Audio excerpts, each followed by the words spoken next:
Hello everyone, I Harish welcome you all. आज के इस वीडियो में हम देखेंगे कुछ silent letters in English words. मैं कह रहा हूं silent letters in English words क्योंकि लेटर्स वर्ड्स में साइलेंट होते हैं। पूरी इंग्लिश में, ओवरऑल इंग्लिश में वो साइलेंट नहीं होते, कहीं ना कहीं पर तो उनका साउंड आता है। साइलेंट लेटर्स होते क्या हैं? साइलेंट लेटर्स किसी वर्ड में वे हैं जो लिखे तो जाते हैं एक वर्ड में, लेकिन उनकी प्रोनाउंसिएशन नहीं की जाती। वो लिखे तो हैं किसी वर्ड में, लेकिन उनका उच्चारण हम नहीं करते हैं, इसलिए हम उन्हें कहते हैं silent letters of the word. जितने भी रूल्स आप यहां पर देखेंगे लेटर्स और वर्ड्स को लेकर, वो सभी जगह लागू नहीं होते हैं, क्योंकि किसी भी लैंग्वेज या किसी भी सब्जेक्ट में बहुत सारे एक्सेप्शनल केसेस होते हैं जिनकी वजह से वो सब जगह लागू नहीं होते हैं। साइलेंट लेटर्स के ऊपर एक वीडियो मैंने पहले बनाई थी, जिसका लिंक मैंने इस वीडियो की डिस्क्रिप्शन में दिया है। उस वीडियो में मैंने इंग्लिश अल्फाबेट के शुरू के 4 लेटर्स ABCD को कवर किया था। उससे आगे के लेटर्स को हम कवर करेंगे आज के इस वीडियो में। तो आइए शुरू करते हैं। आज का पहला लेटर है E। देखते हैं ये कहां पर साइलेंट होता है और इसका रूल क्या है। At the end of a word, अगर लेटर E किसी वर्ड के अंत में आ रहा है, यानी किसी वर्ड का अंतिम लेटर E है, तो वो वहां पर साइलेंट होगा। इसके एग्जांपल देखते हैं। होप, शाइन और काइट, इन तीनों में आप देखेंगे, इन तीनों वर्ड्स में देखेंगे एंड में लेटर E है और ये यहां पर साइलेंट है। HOPE, हम इसको होप पे प्रोनाउंस नहीं करते हैं, इसको हम प्रोनाउंस क्या करते हैं? होप। शाइन, यहां पर भी E साइलेंट है, और काइट, इन तीनों वर्ड्स में E एंड में है, इसीलिए यहां पर साइलेंट है। ये इसका रूल है। अगला लेटर है G। इसको देखते हैं ये कहां कहां पर, ये 2 जगह पर साइलेंट होता है, देखते हैं कहां कहां और रूल क्या है। Before N in a word, अगर किसी वर्ड में N से पहले ये लिखा हुआ है तो वहां पर ये साइलेंट होगा। एग्जांपल देखते हैं। साइन, तो यहां पर देखिए N से पहले G है, तो यहां पर हम इसको क्या बोलते हैं? साइगन तो नहीं कहते, हम इसको कहते हैं साइन। तो गा जैसी G का प्रोनाउंसिएशन, G से हम क्या बनाते हैं? G से हम बनाते हैं हिंदी का गा। तो गा जैसा उच्चारण यहां कहीं पर नहीं है, यहां पर G साइलेंट है। तो देखिए साइन, SIGN, लेकिन हम G को प्रोनाउंस नहीं कर रहे हैं। SIGN, sign. कंपेन, यहां पर भी N से पहले G है, साइलेंट है। डिजाइन, यहां पर भी N से पहले G है और साइलेंट है। G दूसरी जगह कहां पर साइलेंट होता है? Before H। अगर किसी वर्ड में H से पहले G लगा हुआ है तो वहां पर भी वो साइलेंट होगा। एग्जांपल देख लेते हैं। HIGH, तो यहां पर G का कोई उच्चारण नहीं है, G की कोई ध्वनि यहां पर नहीं आ रही है। तो हाई, SIGH, H से पहले G यहां पर भी है, तो यहां पर साई, इसको हम प्रोनाउंस करते हैं, इसका उच्चारण करते हैं साई। अगला है TOUGH, जिसको हम कहते हैं टफ। तो अगर हम दूसरी दृष्टि से देखें तो G और H का कॉम्बिनेशन इन वर्ड्स में एक अलग ध्वनि उत्पन्न करता है, एक अलग साउंड को प्रोड्यूस करता है। वो क्या होती है? वो ध्वनि ना तो G की होती है ना H की, वो कोई तीसरी ध्वनि उत्पन्न करते हैं। या फिर देख लेते हैं हाई, तो यहां पर ना तो G का उच्चारण हो रहा है ना H का उच्चारण। हाई, ना तो G बोला जा रहा है यहां पर, ना H बोला जा रहा है। साई, यहां पर भी GH का कॉम्बिनेशन है और दोनों को यहां पे हम प्रोनाउंस नहीं करते हैं। टफ, यहां पर GH के कॉम्बिनेशन ने फा, हिंदी के फा को पैदा किया, हिंदी के फा की यहां पर ध्वनि आ रही है, तो ये एक तीसरा ही ध्वनि उत्पन्न हो रही है, कोई तीसरी ध्वनि उत्पन्न हो रही है। G और H का कॉम्बिनेशन अपना अर्थ ना देके कोई और ध्वनि बना रहे हैं यहां पर, तो इसको हम ऐसे भी समझ सकते हैं। अगला लेटर है H। ये कहां पर साइलेंट होता है, इसका रूल समझ लेते हैं। आफ्टर W, अगर किसी वर्ड में W के बाद H है तो वो साइलेंट होगा, वहां पर उसकी ध्वनि नहीं आएगी। बहुत कॉमन एग्जांपल है इसका व्हाइट, WHITE, हम इसको व्हाइट नहीं बोलते हैं, व्हाइट इसका प्रोनाउंसिएशन नहीं है, इसका सही प्रोनाउंसिएशन क्या है? व्हाइट। तो यहां पर H साइलेंट है। व्हाट, यहां पर भी हम क्या कहते हैं? व्हाट। तो एच का यहां पर भी कोई उच्चारण नहीं है, एच यहां पर भी साइलेंट है।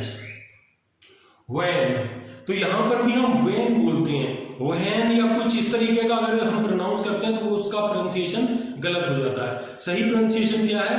वैन। दूसरा एच, एच दूसरी जगह कहां पर साइलेंट होता है? In beginning of a word before O, किसी शब्द की शुरुआत में अगर एच है और उसके बाद ओ लगा हुआ है तो वहां पर भी एच साइलेंट हो जाता है। फिर से समझिए इसे, किसी शब्द की शुरुआत में अगर लेटर एच लगा हुआ है और एच के बाद ओ आ रहा है तो वहां पर भी एच साइलेंट हो जाता है। एग्जाम्पल है इसके ऑनर, HONOUR, हम इसको होनर नहीं पढ़ते हैं, हम इसको उच्चारण होनर नहीं करते हैं। क्या उच्चारण करते हैं इसका? इसकी सही प्रोनाउंसिएशन क्या है? ऑनर। नेक्स्ट है आवर, हावर तो नहीं इसको बोलते हम, आवर कहते हैं क्योंकि यहां पर एच है और इसके बाद ओ है। अगला है ऑनेस्ट, होनेस्ट नहीं है ये, ऑनेस्ट होता है क्योंकि इन तीनों वर्ड्स में एच शुरू में है और तीनों वर्ड्स में एच के बाद ओ का प्रयोग किया गया है। कि इसको देख लेते हैं कहां पर साइलेंट होता है? Before N in a word, अगर किसी शब्द में, किसी वर्ड में ये एन से पहले लिखा हुआ है तो वहां पर ये साइलेंट रहेगा। एग्जाम्पल है निट, यहां पर एन से पहले के लिखा हुआ है तो क्निट नहीं है ये निट है। नो, ये बहुत पॉपुलर वर्ड है, नो एक पॉपुलर वर्ड है, यहां पर भी के पहले आता है। इसको अधिकतर लोग जानते हैं कि के यहां पर साइलेंट होता है, इसलिए वो इसको पढ़ते ही नो है, इसको लगभग सभी लोग जानते हैं। अगला वर्ड है नाइफ, जिसका मतलब होता है हिंदी में चाकू, इसको भी अधिकतर लोग जानते हैं, इसलिए इसकी के को प्रोनाउंस नहीं करते हैं। तो निट, नो, नाइफ, इन तीनों वर्ड्स में के साइलेंट रहता है। अगला लेटर है एल, इसके ये 1 2 3 4 ये 4 जगह पर साइलेंट रहता है। तो देख लेते हैं कहां कहां पर ये साइलेंट रहता है और उसके रूल क्या है। Before F in a word, किसी वर्ड में अगर एफ से पहले एल आ रहा है तो वहां पर एल साइलेंट होगा।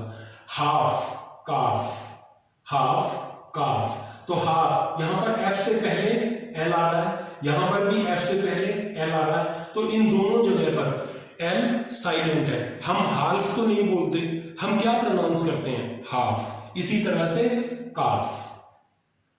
दूसरी जगह जहां पर एल साइलेंट होता है बिफोर एम, किसी वर्ड में अगर एम से पहले एल लिखा गया है तो वो साइलेंट होगा। एग्जांपल है पाम, पाम का मतलब हथेली होता है, पाम, काम, और इसको अगर आप आलमंड पढ़ते हैं तो अपनी आदत बदल दीजिए, ये आमंड होता है क्योंकि यहां पर भी एम से पहले एल लिखा हुआ है। अधिकतर लोग इसकी प्रोनाउंसिएशन गलत करते हैं, आलमंड बोलते हैं इसको, जबकि सही प्रोनाउंसिएशन क्या है? आमंड। उसकी वजह क्या है कि एल यहां पर साइलेंट रहता है। तो पाम, काम और आमंड। तीसरी जगह जहां पर एल साइलेंट रहता है वो है बिफोर के इन ए वर्ड, बिफोर के इन ए वर्ड, के से पहले अगर एल लिखा हुआ है किसी वर्ड में तो वहां पर भी वो साइलेंट होगा, उसका प्रोनाउंसिएशन नहीं किया जाता है, उसको हम उच्चारण नहीं करते हैं। एग्जांपल है फोक, FOLK, तो के से पहले यहां पर एल है तो हम इसको फोल्क नहीं पढ़ेंगे, हम इसको पढ़ते हैं फॉक। वॉक, अधिकतर लोग जानते हैं इसे। टॉक, इसको भी जानते हैं, लेकिन हो सकता है इसलिए इन वर्ड से तो हम फैमिलियर हैं, इनसे तो हम परिचित हैं, लेकिन अगर हम इस रूल से परिचित नहीं थे तो अब हम इस रूल से परिचित हो गए कि के से पहले अगर एल आता है तो हम इसको तब वॉक पढ़ते हैं। के से पहले एल आ रहा है इसलिए हम इसको टॉक कहते हैं, एल का यहां पर उच्चारण नहीं किया जाता है। चौथी जगह जहां पर एल का उच्चारण नहीं किया जाता है, जहां पर एल साइलेंट रहता है, वो है बिफोर डी। अगर किसी वर्ड में डी से पहले एल आ रहा है तो वहां पर भी वो साइलेंट रहेगा। एग्जांपल है कुड, वुड, शुड, इन तीनों जगह पर डी से पहले एल है, डी से पहले एल है तो यहां पर भी ये साइलेंट रहता है।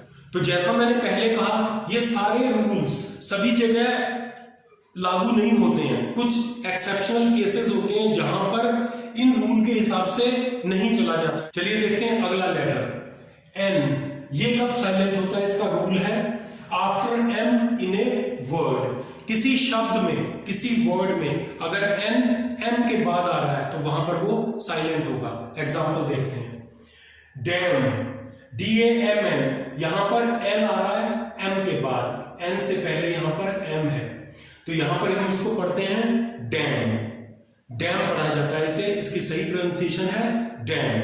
अगला वर्ड है ऑटम, ऑटम, इसकी सही प्रोनाउंसिएशन ऑटम है, ऑटम या कुछ ऐसा, अगर ऐसा आप प्रोनाउंस करते हैं तो गलत कर रहे हैं, इसकी सही प्रोनाउंसिएशन है ऑटम। कॉलम, जिसको खंबा कहते हैं, तो कॉलम, यहां पर भी M के बाद N आ रहा है, तो यहां पर ये साइलेंट रहेगा, M के बाद आ रहा है साइलेंट रहेगा, M के बाद है साइलेंट रहेगा। तो ऐसे वर्ड जिनमें M के बाद N आता है तो N वहां पर साइलेंट रहेगा। अगला लेटर है P, इसका रूल देख लेते हैं, ये कब साइलेंट होता है? बिफोर ए कंसोनेंट, एक कंसोनेंट से पहले अगर P लिखा गया तो वहां पर ये साइलेंट होगा, कंसोनेंट से पहले P साइलेंट होगा। कंसोनेंट क्या होते हैं, इस पर मैंने अलग से एक वीडियो बनाया हुआ है। हमारी अल्फाबेट में 26 लेटर्स होते हैं, 5 होते हैं वाउल्स, A-E-I-O-U, इनको हम कहते हैं वाउल, और इनके अलावा जो बाकी के 21 लेटर्स हैं उनको हम कहते हैं कंसोनेंट। तो बिफोर ए कंसोनेंट, किसी कंसोनेंट से पहले अगर P लिखा हुआ है तो वहां पर वो साइलेंट होगा। एग्जाम्पल है साम, यहां पर स्पेलिंग है PSALM, तो यहां पर हम इसको प्रोनाउंस क्या करते हैं? साम। तो ये P का यहां पर प्रोनाउंसिएशन या इसकी ध्वनि या इसकी साउंड नहीं आती है, तो साम है ये। अगला है सूडो, यहां पर भी S क्या है? एक कंसोनेंट है, तो इससे पहले P लगा हुआ है तो यहां पर भी P साइलेंट है, सूडो। निमोनिया, यहां पर N, ये भी एक कंसोनेंट है, इससे पहले P है, तो ये निमोनिया लिखा हुआ है, यहां पर भी P साइलेंट है। अब P दूसरा कहां पर साइलेंट होता है? ये कहीं कभी कभी ऐसा होता है कि ऐसी स्थिति में ये साइलेंट होता है, सब जगह नहीं होता है, लेकिन जैसा मैंने पहले कहा एक्सेप्शनल केसेस होते हैं। तो अगर कहीं पर जो स्थिति है इसके अलावा कहीं पर इसकी आवाज आती है तो वो एक्सेप्शनल केस होगा, लेकिन ऐसा भी, ऐसी स्थिति में भी P साइलेंट होता है। कौन सी स्थिति है?